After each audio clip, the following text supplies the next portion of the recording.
પાટણ જિલ્લામાં ફરી એકવાર પકડાયું છે શંકાસ્પદ ઘી। પાટણ એસઓજીની ટીમે મુંબઈ તરફ જઈ રહેલ લક્ઝરી બસમાંથી 3,92,000નો શંકાસ્પદ ઘીનો જથ્થો ઝડપી પાડ્યો છે।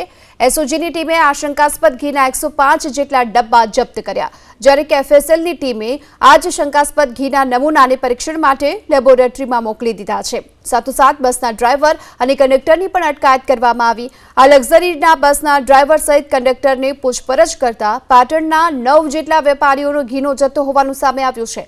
આથી એસઓજી પોલીસે આ તમામ વેપારીઓની પણ શોધખોળ શરૂ કરી છે અને જો આ ઘીના નમૂનાનો રિપોર્ટ ફેલ થશે તો તમામ સામે ફરિયાદ નોંધવામાં આવશે। પાટણ સાંતલપુર હાઈવે પર ગેસ ટેન્કરમાં આગની ઘટના બની છે। કચ્છ તરફ ગેસ ભરવા માટે જતા સમયે આ ટેન્કરમાં આગ ફાટી નીકળી। જો કે ટેન્કરમાં ગેસ ભરેલો ન હોવાને કારણે જાનહાનિ ટળી છે। ફાયર વિભાગે આગ પર કાબુ મેળવ્યો। જો કે આગના કારણે હાઈવે પર 1 કિલોમીટર સુધી લાંબો જામ પણ જોવા મળ્યો છે।